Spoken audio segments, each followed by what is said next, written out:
Channel.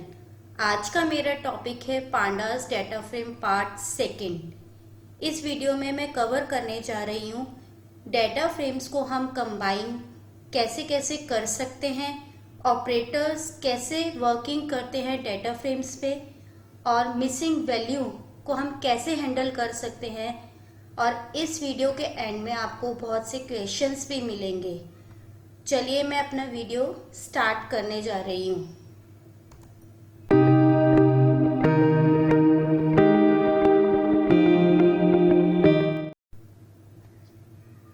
सबसे पहले है मिसिंग वैल्यूज। मिसिंग वैल्यूज होता क्या है? बेसिकली कई बार हमें अपने किसी वैल्यूज के बारे में नहीं पता होता है, हमें क्या फिल करना है। उस टाइम पे हमें उन वैल्यू के बारे में नहीं पता होता, तो उस प्लेस पे हमें कोई ना कोई ऐसी वैल्यू पुट करनी होती है जो हर डाटा टाइप में कॉमन रहे और हम उसको इजीली एक्चुअल वैल्यू में कन्वर्ट करने के लिए उनको सर्च कर सकें। जैसे कि आपके सामने इस टेबल में है, यहाँ पे कुछ बॉक्स आपको ब्लैंक दिख रहे हैं, मीन्स इनकी वैल्यू अभी मुझे नहीं पता है, लेकिन मैं इनको ब्लैंक नहीं छोड़ सकती हूँ। यहाँ पे मुझे एक ऐसी वैल्यू पुट करनी है जो मैं आगे उसको ऑपरेट करके मीन्स उसको चेंज करके एक्चुअल वैल्यू वहाँ पे पुट कर सकूँ।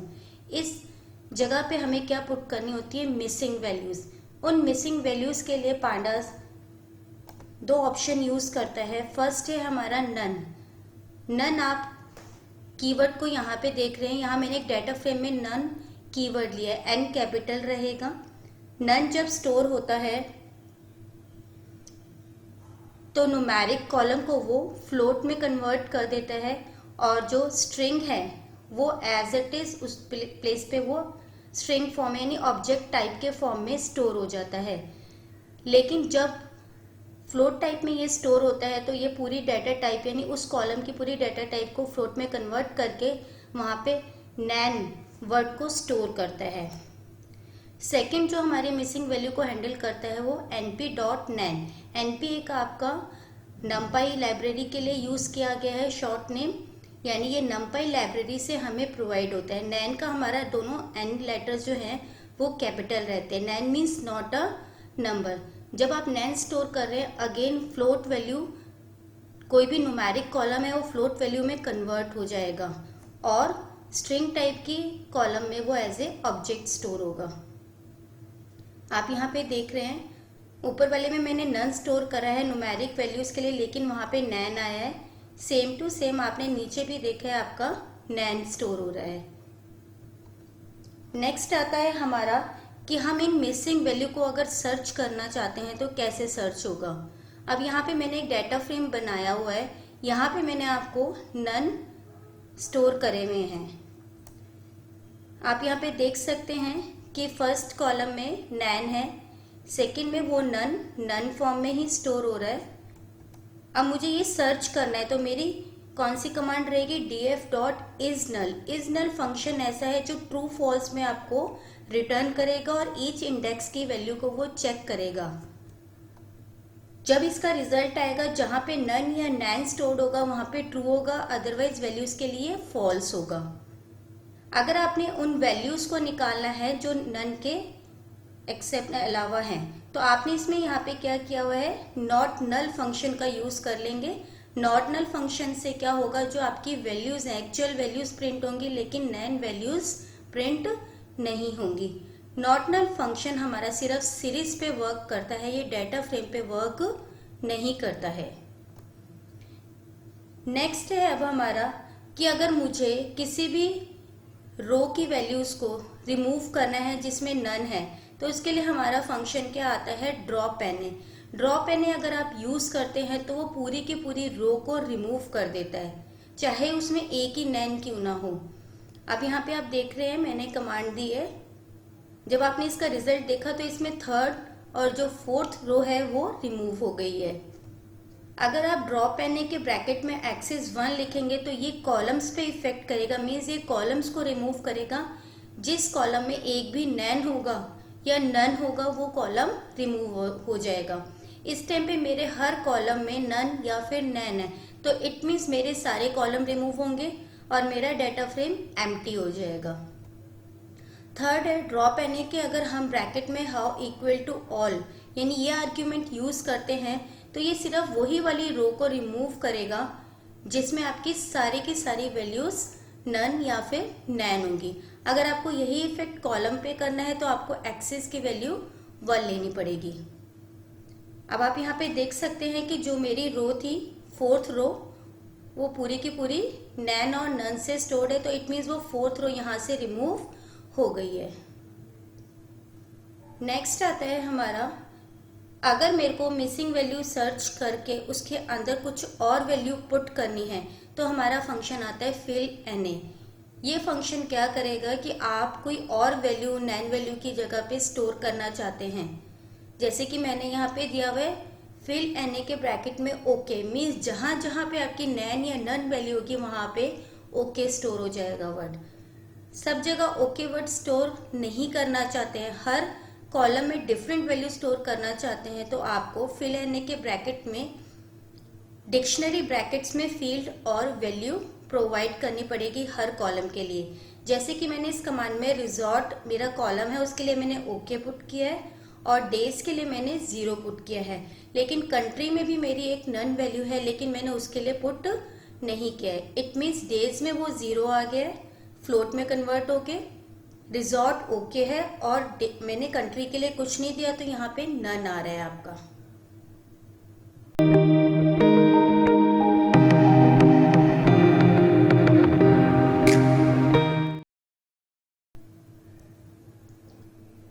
अब हम करते हैं कि अरिथमेटिक ऑपरेटर्स डाटा फ्रेम पर कैसे वर्क करते हैं। सबसे पहले मैं लूंगी अरिथमेटिक ऑपरेटर डाटा फ्रेम और स्केलर वैल्यू के बीच में कैसे वर्क करते हैं। यहाँ पे आप देख सकते हैं कि मैंने यहाँ पे एक बॉक्स बनाया हुआ है, एक टेबल बनाया हुआ है जिसमें मैंने ऑपरेटर्स भी दिए और साथ में पांडास के मेथड्स भी दिए हैं। आप इन दोनों में से कोई भी चीज यूज कर सकते हैं। मैंने यहाँ दोनों एग्जाम्पल दिए हैं आपको, ऑपरेटर का भी यूज किया हुआ है और फंक्शन का भी। तो इट मीन्स जो मेरा बी डाटा फ्रेम है वो 2 के साथ ऐड हो रहा है। अब यहाँ पे आप देख सकते हैं कि 2 हर वैल्यू के साथ यानी हर इंडेक्स वैल्यू के साथ ऐड होके अपना ये आंसर दे रहा है। नैन के साथ उसका कोई भी इफेक्ट नहीं होगा। इस कॉन्सेप्ट को हम ब्रॉडकास्टिंग कहते हैं। ब्रॉडकास्टिंग मीन्स जब एक सिंगल चीज हर इंडेक्स वैल्यू के साथ ऑपरेट होती है तो उसको हम क्या बोलते हैं, ब्रॉडकास्टिंग। नेक्स्ट आता है कि हम 2 डाटा फ्रेम्स के साथ इन अरिथमेटिक ऑपरेटर्स का कैसे यूज कर सकते हैं। यहाँ मैंने 2 डाटा फ्रेम दिए हैं, फिर उनको मैंने ऐड कर दिया है। मैंने फंक्शन के थ्रू भी दिखाया और ऑपरेटर के थ्रू भी दिखाया। जब आपने ऐड किया है तो मीन्स इसकी जो वर्किंग होगी इंडेक्स बाय इंडेक्स होगी। मीन्स 0 पे आपकी जो फर्स्ट वैल्यू है वो नेक्स्ट डाटा फ्रेम के 0 के साथ प्लस होकर उसके आंसर के 0 में स्टोर हो जाएगी। इस चीज को हम मैचिंग कहते हैं। मतलब डाटा फ्रेम के हर इंडेक्स दूसरे डाटा फ्रेम के उसी सेम इंडेक्स के साथ ऑपरेट होके अपना आंसर दे रहा है। अगर उसको मैचिंग इंडेक्स नहीं मिलता है तो वहां पे वो आंसर में नैन स्टोर कर देगा, एरर नहीं देगा। नेक्स्ट आता है अरिथमेटिक ऑपरेटर डाटा फ्रेम और सीरीज के बीच में कैसे वर्क करते हैं। ये थोड़ा सा देखने वाला है क्योंकि सीरीज का कॉन्सेप्ट यहाँ थोड़ा सा चेंज होता है। यहाँ मैंने एक डाटा फ्रेम बनाया और एक सीरीज बनाया है और उन दोनों को मैंने ऐड कर दिया है। जैसे आपने ऐड किया है, जो आपकी सीरीज है वो वर्टिकली वर्क ना करके वो हॉरिजॉन्टली वर्क करेगी। मीन्स 2, 3, 4 जो है वो वर्टिकली ना रह के वो हॉरिजॉन्टली स्टोर्ड हो जाएगा और वो इस डाटा फ्रेम के हर रो के साथ ऑपरेट होगा। इट मीन्स जो ये फर्स्ट 2 है ये 0 इंडेक्स के 1 के साथ, 3 जो है वो 0, 1 के इंडेक्स के 2 के साथ ऑपरेट होगा और नेक्स्ट इसके पास कोई वैल्यू नहीं है तो वहां पे नैन स्टोर हो गया है। तो इस तरह से सीरीज जो है वो वर्टिकली वर्क ना करके हॉरिजॉन्टली वर्क करे और हर रो के साथ ये वर्क कर रही है। इसको भी हम ब्रॉडकास्टिंग कहेंगे क्योंकि एक ही सीरीज हर रो के साथ ऑपरेट कर रही है। नेक्स्ट, अगर मैं यहाँ पे सीरीज के साथ ऐड करते हुए एक्सिस की वैल्यू रोज दे देती हूँ तो इट मीन्स जो आपकी रोज वर्टिकली ही वर्क करेंगी सीरीज की, वो हॉरिजॉन्टली नहीं करेंगे। मीन्स जैसे वो स्टोर्ड है पूरी की पूरी सीरीज हर कॉलम के साथ ऑपरेट होगी। मीन्स 2 1 के साथ ऐड होगा, 3 3 के साथ ऐड होगा। 4 के लिए यहाँ पे वैल्यू नहीं है, नेक्स्ट रो नहीं है, तो इट मीन्स वहां पे नैन आ जाएगा।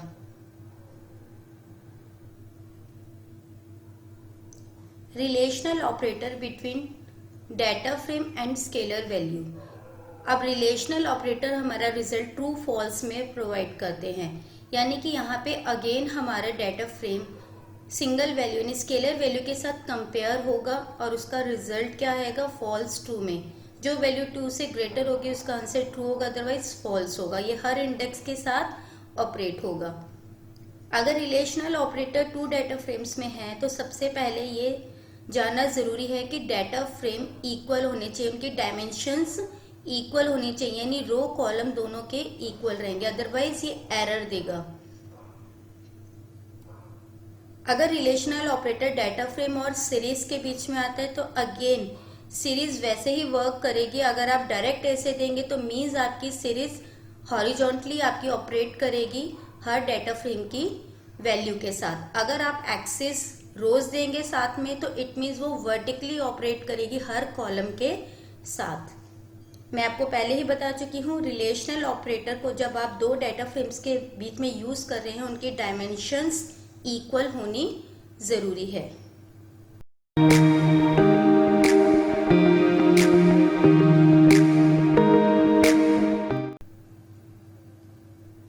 Combining data set.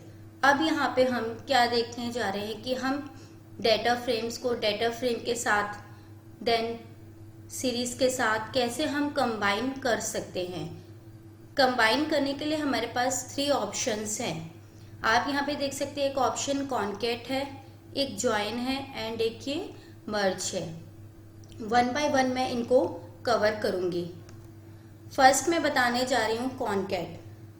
कॉन्केट क्या करता है, ये एक्सिस के अकॉर्डिंग कंबाइन करता है। एक्सिस 0 हमारा रोज के लिए होता है और एक्सिस 1 हमारा कॉलम्स के लिए होता है। इट मीन्स अगर आप एक्सिस 0 यूज कर रहे हैं तो आपके 2 डाटा फ्रेम रोज के फॉर्म में कंबाइन होंगे। अगर एक्सिस 1 कर रहे हैं तो इट मीन्स आपके कॉलम्स इंक्रीज हो जाएंगे। सबसे पहले कॉन्सेप्ट में ले रही हूँ कि अगर मैंने दोनों डाटा फ्रेम का सेम इंडेक्स नंबर हो लेकिन एक्सिस 0 हो, एक्सिस 0 मीन्स रोज के अकॉर्डिंग कंबाइन होगा। यहाँ मैंने 2 डाटा फ्रेम्स बनाए हुए हैं। जब मैंने इनको कंबाइन किया है, कॉन्केट फंक्शन यूज किया है, ये एरे ब्रैकेट्स में लिस्ट ब्रैकेट्स में मैंने दोनों का नेम लिख दिया है एंड एक्सिस 0 मीन्स ये मेरे दोनों डाटा फ्रेम कैसे कंबाइन हो रहे हैं, रोज में। मीन्स रोज इंक्रीज हो गई है हमारी। अब जैसे कि मेरे फर्स्ट डाटा फ्रेम में सी कॉलम नहीं है तो वहां पे क्या स्टोर हो गया है, नैन। और सेकंड कॉलम में उसकी जो सेकंड आपकी डाटा फ्रेम है उसके कॉलम में वहां पे वैल्यू उसकी स्टोर्ड है। जब ये कंबाइन हुआ है तो दोनों के इंडेक्स बिल्कुल डुप्लीकेट्स फॉर्म में जा रहे हैं। उन्होंने जैसे इंडेक्स वहां थे वैसे उन्होंने वहां स्टोर कर दिए हैं। लेकिन आप इसको मॉडिफाई कर सकते हैं। यहाँ पे कमांड है ignore index equal to true, means इस आर्ग्यूमेंट को आप ट्रू करेंगे, बाय डिफॉल्ट ये फॉल्स होता है। आप इसको ट्रू करेंगे तो इट मीन्स वो इंडेक्स जो ऑलरेडी बने हैं पहले से उनको रिमूव करके आपके डुप्लीकेट इंडेक्स की जगह अपने इंडेक्स क्रिएट कर देगा। नेक्स्ट आते हैं कंबाइनिंग डाटा सेट में। अगर हमारे इंडेक्स नंबर सेम हो लेकिन मुझे उनको कंबाइन कैसे करना है, एक्सिस की वैल्यू 1 देके हमें कमांड क्या लिखनी है, कॉन्केट लिख के एक्सिस 1 दे देंगे। इट मीन्स आपके अब कॉलम इंक्रीज होने जा रहे हैं। यहाँ मेरा पहला डाटा फ्रेम है, ये सेकेंड डाटा फ्रेम है, इसमें डिफरेंट वैल्यूज हैं, इसमें डिफरेंट वैल्यूज हैं, लेकिन इनके इंडेक्स नंबर सेम जा रहे हैं। अब मुझे इनको कंबाइन करना है। जैसे मैंने कंबाइन किया तो जो इंडेक्स नंबर सेम है उनके साथ वो आगे कॉलम इंक्रीज कर दिए हैं।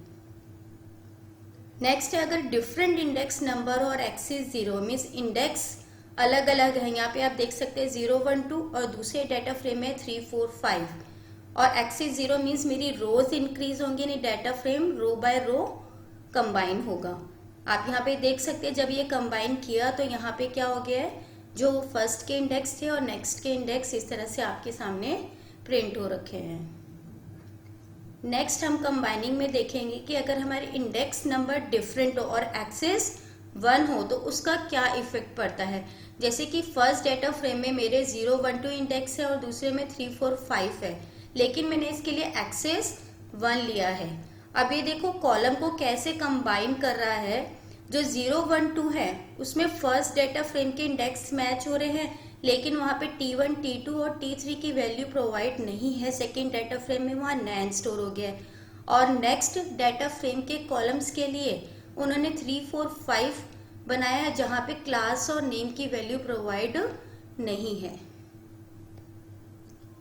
आगे है same column name and access 1। अगर बाय चांस आपके डेटा फ्रेम में कॉलम्स के नेम सेम है और आप कॉलम्स के अकॉर्डिंग ही कंबाइन कर रहे हैं, जैसे यहाँ पे मैंने एक ए कॉलम दिया है, दूसरे डेटा फ्रेम में भी ए है, यहाँ बी है और यहाँ भी बी है, सी है, उधर सी कॉलम नहीं है, इंडेक्स नंबर सेम है।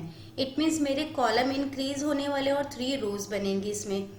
अब आप यहाँ देख रहे हैं क्या ए बी रिपीटेड नेम आ रहे हैं और सी इंडेक्स नंबर सेम है, इसलिए वो उसके बिल्कुल पैरेलल में स्टोर हुआ है डेटा फ्रेम। लेकिन अगेन आप इग्नोर इंडेक्स ट्रू कर देंगे तो इट मीन्स जो वो डुप्लीकेट नेम्स थे कॉलम नेम वो नंबर में चेंज हो गए हैं। नेक्स्ट कंबाइनिंग में आता है data frame and series. Data frame और सीरीज को कंबाइन कैसे करेंगे। हमने एक डेटा फ्रेम बनाया एंड सीरीज बनाया। सीरीज के लिए मैंने यहाँ पे एक नेम आर्ग्यूमेंट भी लिया है जिसमें एक वैल्यू देती है। मीन्स आप उस सीरीज की हेडिंग भी दे सकते हैं। जब आपने यहाँ कंबाइन किया है तो वहां पे सीरीज का नेम आ गया है एक्स। कंबाइनिंग में अगला कॉन्सेप्ट आता है कॉन्केट, यहाँ पे फिनिश हो जाते हैं। मर्ज कॉन्सेप्ट आता है। मर्ज जो फंक्शन है वो रिलेशनल अलजेब्रा के अकॉर्डिंग वर्क करता है। सबसे पहले इसको एक की कॉलम रिक्वायर्ड होता है। जब आप मोर देन 1 डेटा फ्रेम को कंबाइन करने जा रहे हैं तो उसमें की कॉलम मीन्स 2 कॉमन कॉलम्स होने चाहिए, तभी हम कंबाइन कर सकते हैं।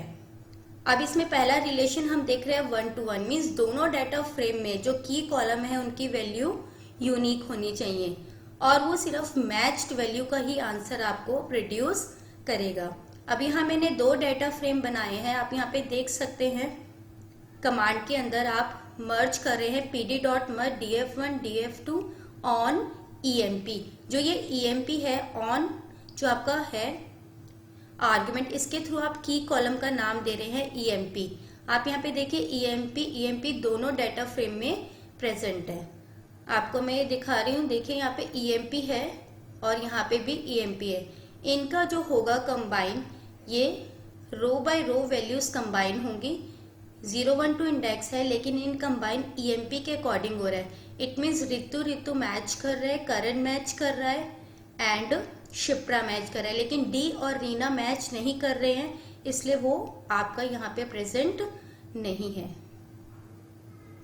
अगर बाय चांस आपके दोनों डेटा फ्रेम में की कॉलम्स के नेम डिफरेंट हैं, उनको देने के लिए आप यहाँ पे क्या दे सकते हैं, जैसे कि आपका df1 लेफ्ट है और df2 राइट है, तो means left on emp means मेरे पहले टेबल में हमने की कॉलम का नेम क्या दे दिया emp। Right on argument means जो आपका राइट साइड का डेटा फ्रेम है उसमें की कॉलम का नेम क्या है, नेम। तो इट मीन्स आप डिफरेंट नेम भी दे सकते हैं अपने की कॉलम्स को, लेकिन आपको ये 2 आर्ग्यूमेंट उसके लिए यूज करने पड़ेंगे। नेक्स्ट आता है मर्ज में मैनी टू 1 मीन्स एक डेटा फ्रेम में आपके जो की कॉलम है उसमें डुप्लीकेट वैल्यूज हो सकती हैं और उनका कॉम्बिनेशन किसके साथ होगा, जो सेकेंड डेटा फ्रेम होगा उनमें यूनिक वैल्यूज होंगी। आप यहाँ पे देख रहे हैं, यहाँ पे मैंने कमांड दी pd merge df1 df2। अब यहाँ पे कंबाइन हो रहा है, यहाँ पे डिपार्टमेंट जो है उनकी वैल्यू डुप्लीकेट है और इसमें हमारी डुप्लीकेट नहीं है। जब हमने कंबाइन करा तो अकाउंट्स का अकाउंट्स के साथ कंबाइन हुआ है, सेल्स का 2 टाइम्स कंबाइन हुआ है एंड प्रोडक्शन का 1 टाइम। इट मीन्स यहाँ पे जो HR है वो हमारा 2 टाइम्स आया है क्योंकि वो sales department duplicate value contain कर रहा है। नेक्स्ट आता है हमारा कंबाइनिंग में ज्वाइन। ये हमारा थर्ड वे है किस तरह से हम डेटा फ्रेम को कंबाइन कर सकते हैं। ज्वाइन जो है वो सेट थ्योरी पे वर्क करता है। सेट थ्योरी में क्या आता है, आपके ऑप्शंस हैं union, intersection, left data frame और राइट डेटा फ्रेम। यूनियन में मीन्स आपका सब कुछ डाटा आएगा, जो डुप्लीकेट है वो 1 टाइम होगा। इनर में क्या रहेगा आपका, इंटरसेक्शन क्या करता है आपका, जब हमारे दोनों डाटा फ्रेम में कॉमन वैल्यूज होंगी वो प्रिंट होंगी। लेफ्ट में लेफ्ट डाटा फ्रेम की ऑल वैल्यूज और राइट की सिर्फ मैच्ड आएगी। राइट में क्या होगा, राइट के सारी इंडेक्स वैल्यूज आएंगी, लेकिन जो आपके मैच्ड है वो ही आएंगी लेफ्ट साइड से। सबसे पहले मैं ज्वाइन में ये भी बताना चाहूंगी कि ज्वाइन सिर्फ रो इंडेक्स पे वर्क करता है। आपकी रो इंडेक्स मैच होनी चाहिए अगर आप ज्वाइन का यूज कर रहे हैं। तो यहाँ मैंने दो डाटा फ्रेम बनाए हैं जिनके मैंने इंडेक्स कॉमन भी दिए और कुछ डिफरेंट भी दिए। इस फर्स्ट के मैंने कुछ इंडेक्स कॉमन है इन दोनों में और कुछ अनकॉमन है। जब हमने ये प्रिंट किया df1 dot join df2 how outer, outer मैंने आपको बताया आउटर क्या काम करेगा, यूनियन का मीन्स सब कुछ आपका डाटा जो कॉमन है जो अनकॉमन है वो सब कुछ आपका सामने प्रेजेंट हो जाएगा। ये कॉनकैट की तरह वर्क कर रहा है। अगर आप कॉनकैट का एक्सेस 1 के साथ यूज करेंगे उस तरह से कंबाइन कर रहा है आपके डाटा फ्रेम को। अगर मैं ज्वाइन की वैल्यू हाउ की वैल्यू इनर देती हूँ तो इनर किस तरह से वर्क करेगा, इंटरसेक्शन मीन्स दोनों डाटा फ्रेम में जो कॉमन वैल्यू है सिर्फ वही यानी कॉमन इंडेक्स है E1 एंड E2 उन्हीं को ये प्रेजेंट कर रहा है। नेक्स्ट आता है ज्वाइन का कि अगर मुझे डाटा फ्रेम को कंबाइन करना है लेफ्ट ऑप्शन से, अगर मैंने हाउ की वैल्यू लेफ्ट रखी है तो इट मीन्स मेरा लेफ्ट डाटा फ्रेम क्या होगा df1 और राइट कौन सा है df2 मीन्स df1 के मेरे सारे आएंगे इंडेक्स नंबर्स और df2 के वही आएंगे जो मैच्ड है df1 के साथ। तो इट मीन्स यहाँ पे सिर्फ मैच कौन कौन से हैं मेरे E1 E2 मीन्स ये दोनों तो आएंगे ही आएंगे, लेकिन जो E3 और E4 है वो मैच नहीं है, लेकिन फर्स्ट डाटा फ्रेम के लिए वो प्रिंट होंगे, उसके कंपैरेटिव दूसरे डाटा फ्रेम की वैल्यू नैन रहेंगी। Same as it is right, अगर आपका हाउ राइट है तो मीन्स राइट डाटा फ्रेम की सारी वैल्यू आएंगी, लेकिन df1 की वही वैल्यू आएंगी जो उसके साथ मैच्ड है मीन्स E1 E2 और df2 की अपनी जो वैल्यू है वो E5 है। ये जो कॉन्सेप्ट है आपका जो आपने ज्वाइन के साथ यूज किया है वो हम मर्ज के साथ भी यूज कर सकते हैं, लेकिन मर्ज के लिए हमें एक की कॉलम की रिक्वायरमेंट होती है। आप उसमें हाउ आर्गुमेंट दे सकते हैं जिसमें आप तीनों ऑप्शन यूज कर सकते हैं, outer, inner, left and right, लेकिन हमें उसके लिए की कॉलम की रिक्वायरमेंट रहेगी। नाउ क्वेश्चन टाइम, यहाँ पे मैंने कुछ क्वेश्चन दिए, थ्योरेटिकल क्वेश्चंस हैं, आप इनको पढ़ेंगे और इनके आंसर खुद करेंगे। अगर कोई भी प्रॉब्लम होगी तो आप मेरे मेल आईडी पर इनका आंसर पूछ सकते हैं। नेक्स्ट यहाँ मैंने कुछ प्रैक्टिकल क्वेश्चंस दिए हुए हैं, जैसे कि फर्स्ट क्वेश्चन है आपको 2 डाटा फ्रेम्स बनाना है 2 क्वार्टर सेल्स के लिए, जिसमें फर्स्ट डाटा फ्रेम क्या स्टोर करेगा, नेम, सेल्स एंड प्रोडक्ट, और सेकंड जो स्टोर करेगा name, sales, product and quantity. आप इनको एक्सिस पे कंबाइन करेंगे। कंबाइन करने के बाद आपके पास जो नैन वैल्यूज आएगी उसको आप कन्वर्ट करेंगे 0 में, देन उसी डाटा फ्रेम में एक नया कॉलम ऐड करेंगे प्राइस। सेकेंड क्वेश्चन में क्या है, आप 3 सीरीज बनाएंगे जिनके इंडेक्स नंबर सेम होंगे, आप उनको किस में कन्वर्ट करेंगे, फिर 1 डाटा फ्रेम में। नेक्स्ट क्वेश्चन में क्या है, आप एक डाटा फ्रेम डॉक्टर के लिए बनाएंगे और एक पेशेंट के लिए बनाएंगे, और यहाँ मैंने एक आउटपुट दी है। अब आपको इस आउटपुट के अकॉर्डिंग डॉक्टर और पेशेंट टेबल या डाटा फ्रेम को कैसे कंबाइन करना है आप ये देखेंगे। यहाँ मैंने कुछ की टर्म्स दिए हुए हैं। अगर डीएफ के ब्रैकेट में अगर आप ये रिलेशनल ऑपरेटर का यूज करके कंडीशन लगा रहे हैं तो ये कंडीशन चेक कर रही है कि आपके डाटा फ्रेम में कौन कौन सी वैल्यू बिलो 0 है, मीन्स नेगेटिव है, उनके प्लेस पे मैंने क्या स्टोर कर दिया 0, मीन्स ये कमांड क्या कर रही है, जहाँ पे भी नेगेटिव वैल्यूज होंगी वो 0 से कन्वर्ट हो जाएंगी। सेकंड, मैंने डीएफ के ब्रैकेट में अगेन डीएफ डुप्लीकेटेड एक फंक्शन यूज किया है जो मुझे बताएगा कौन सी रोज डुप्लीकेट्स हैं जिनकी वैल्यू बिल्कुल सेम है। अगर आपने उन डुप्लीकेट रोज को फिनिश करना है तो आपको डीएफ ड्रॉप डुप्लीकेट्स फंक्शन का यूज करना पड़ेगा।